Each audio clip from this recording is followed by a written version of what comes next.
सत्कार करायचा आहे माईक.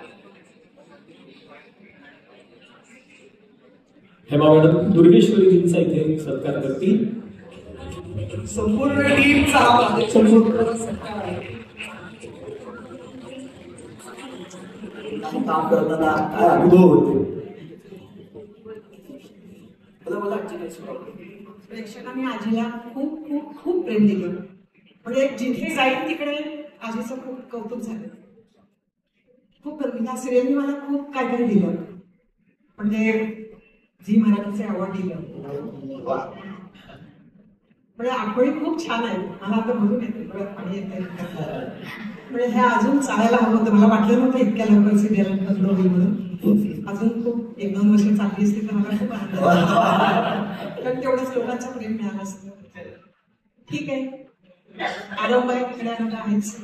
आणखी नवीन काय काय छान सुरू करताय. खूप खूप शुभेच्छा. मी नेहमीच म्हणते की झी मराठी माझं माहेर आहे. कारण झी मराठीने मला भरपूर वर आणलं आणि घराघरात पोहोचवलं. पहिली सिरियल माझी तुझ्या त्याची रंगला, चंदाचं कॅरेक्टर मी त्याच्यात प्ले केलं होतं. आणि आता शर्मिष्ठा ताई आणि तेजस सरांनी मला दुसरा चान्स दिला. तुला शिकवीन चांगलाच धडामध्ये दिव्येश्वरीचं. आधी मी फक्त कोल्हापूरमध्ये फेमस होते, पण तुला शिकवीन चांगलाच धडामुळे अख्ख्या महाराष्ट्रात मी फेमस आहे. मला खूप वाईट वाटतंय हे बोलताना की आमची सिरियल पटकन संपली. म्हणजे आता तर सुरू झाली की असं झालं होतं. पण होप सो अजून चांगले चांगले प्रोजेक्ट घेऊन येतात आमचे सर मॅम. आणि होईल, सगळं छान होईल. Thank you so much. वा वा वा. तुझं पहिलं प्रोजेक्ट आहे काय? तर तुझा काय अनुभव आहे झी मराठी बरोबर काम करत असताना? पहिलंच प्रोजेक्ट आणि ते इतकं सुपरहिट. परवाच आमच्याकडे नवरीकडे इंटरचा पण समारंभ, निरोप समारंभ झाला. तेव्हाही मी हे खूप आवर्जून बोलले होते तिथे की मला निर्माती होण्याचं स्वप्न 2009 पासून मी बघितलं होतं. जेव्हा मी पहिल्यांदा या व्यावसायिक दृष्ट्या मी या इंडस्ट्रीमध्ये आले. आणि तेव्हा स्वप्न बघितल्यानंतर असं झालं की मग मी तो प्रवास चालू केला. प्रत्येक प्रोडक्शन हाऊसला जेव्हा जेव्हा मी काम करत होते ऍक्टर म्हणून, तेव्हा तेव्हा फावल्या वेळात मी त्यांच्याबरोबर जाऊन बसायचे. सगळ्या गोष्टी कशा केल्या जातात, काय करतायत ह्याचा धडा घेत होते. त्यानंतर परेश मोकाशी आणि मधुगंधा कुलकर्णी यांच्या 3 ते 4 फिल्म्स ज्या आल्या, वारकी असू देत, आत्मा बॅक्टेड असू देत किंवा चिकबची चौक असू, ह्या सगळ्याला प्रोडक्शनला मी काम केलं, सगळं अरेंज केलं, मॅनेज केलं. आणि तिथून करत करत करत मग पुढे आल्यानंतर असं झालं की एक नवीन प्रोजेक्ट जो मधुगंधा कुलकर्णी लिहिणार असं होतं. आणि त्यावेळेला खरंच मी दारोदारी भटकले की कोण आपल्याला पहिला चान्स देऊ शकतोय. कारण नवीन म्हटल्यानंतर सगळ्यांचंच असं होत होतं की पहिला विश्वास कोण टाकेल ही खूप मोठी गोष्ट असते जेव्हा आपण पहिली पायरी चढत असतो. आणि ती पायरी चढताना झी मराठीने खूप मोठा हात दिला. आणि त्यामुळे मी ती पहिली पायरी चढले. पहिली पायरी चढले. आय होप मालिका एवढी चालली याचा अर्थ आणि लगेच दुसरी मालिका सुद्धा झी मराठीकरताच मिळाली. त्यामुळे आय थिंक मला असं वाटतं की तुम्ही विश्वास आम्ही सार्थ करून दाखवला. त्यामुळे दुसरी मालिका पण मिळाली. दुसऱ्यानंतर हे तिसरं प्रोजेक्ट सुद्धा झी मराठीमध्येच दिलं. तर हा सगळा प्रवास आहे. आणि जसं मी मगाशी म्हटलं की अंधारपणाच्या बाबतीत सुद्धा तसं तुला शिकवण चांगल्या झाल्याच्या बाबतीतही होतं. इच अँड एव्हरी मुवमेंट मी काय तेजस काय आम्ही ती जगलोय.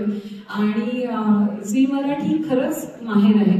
कारण अभिनेत्री म्हणून सुद्धा मला झी मराठीने तुमचं माझा झोका असू दे, जुळून येते रेशीमगाठी असू दे किंवा मुंबई पूर असू दे, खूप ते तिथे खूप अनेक शोज होते की ज्याच्यातून मला अभिनेत्री म्हणून पुढे येण्याचा वाव आणि संधी मिळाली.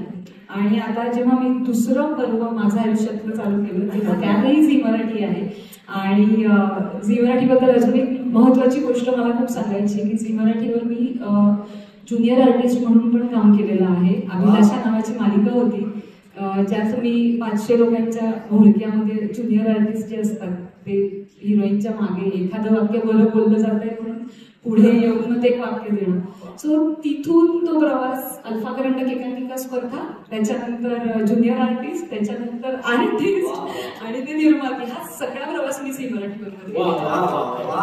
त्यामुळे खऱ्या अर्थाने जसं आता पण आली की खऱ्या अर्थाने माहेर आहे माझं.